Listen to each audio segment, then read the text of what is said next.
Assalamualaikum warahmatullahi wabarakatuh. Perkenalkan, nama saya Mario Ilham Ramadan dari kelas 11 IPA 2. Bab 3. Meyakini kebenaran ketentuan Islam tentang bugot. Pengertian bugot. Bugot berasal dari kata bugot dari bahasa Arab yang berarti maksiat, melampaui batas, berpaling dari kebenaran dan zalim. Jika menurut kalangan Hanifah adalah kelompok yang memiliki kekuatan dan senjata yang melawan kaum muslimin sebagai kaum di sebagian hukum karena takwil.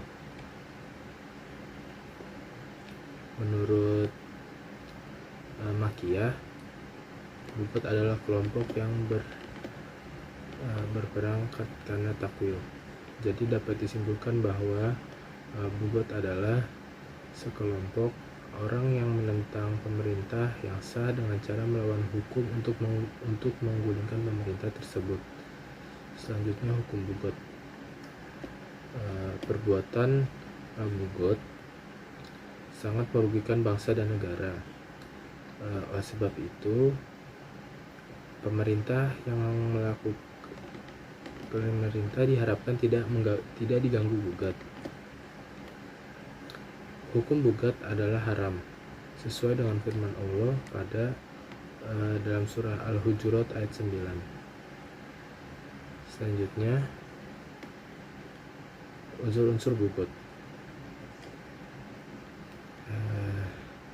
Seseorang dapat dikatakan bugot apabila memenuhi ketentuan. Pertama itu melakukan pemberontakan terhadap pemimpin. Kedua, adanya takwil.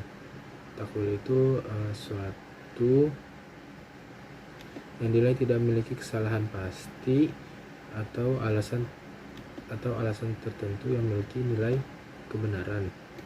Selanjutnya, yang ketiga itu penggunaan senjata untuk menjunjung nilai politisnya.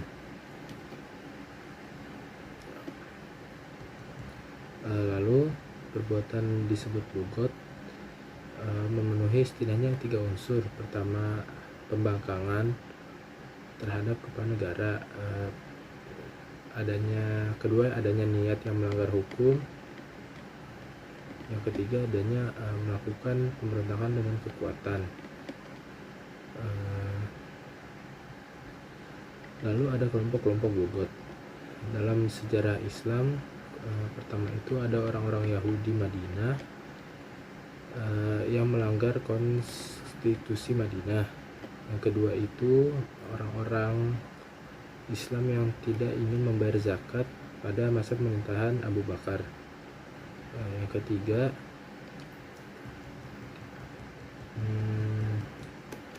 orang-orang yang memberontak saat kepemimpinan Ali bin Abi Thalib dalam perang Unta. Jika di Indonesia, daftar pemberontakannya itu ada pertama PKI di Madiun, pemberontakan RMS, habis itu pemberontakan Permesta dan pemberontakan PRRI, dan terakhir itu ada G30 PKI.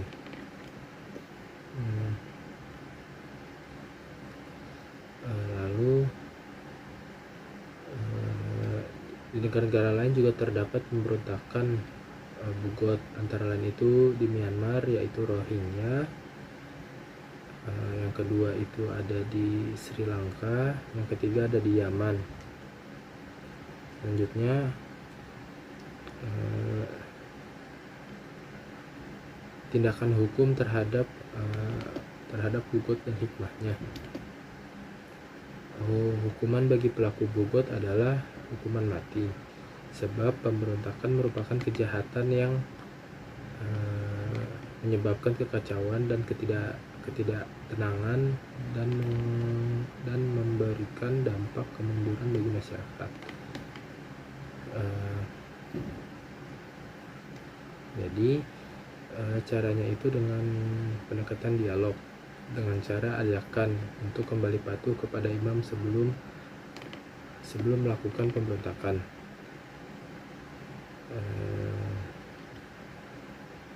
Ada 4 tahap.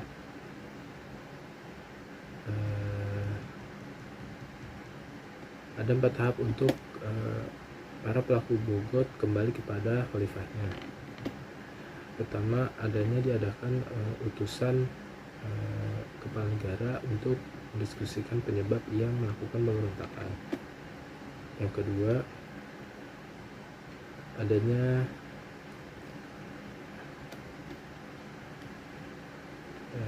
itu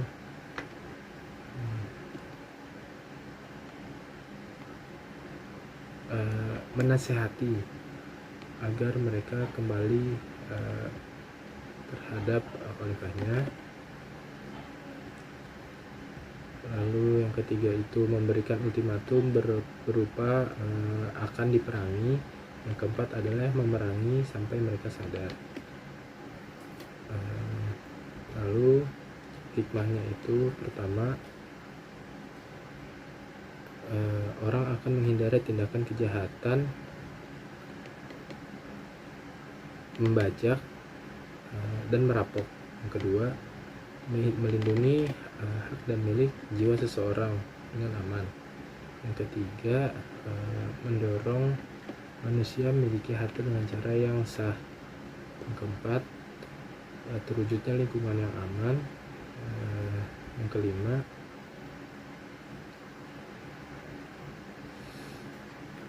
umat Islam itu hanya ada satu komando, yaitu imam yang sah. Yang keenam itu menyadarkan betapa pentingnya persatuan dan kesatuan. Yang ketujuh, senantiasa mengamalkan perintah Allah. Yang kedelapan, mengingatkan bahwa perbedaan itu adalah rahmat asal tidak adanya percecokan atau permusuhan. Sekian pemaparan dari saya untuk bab 3, kurang lebihnya mohon maaf.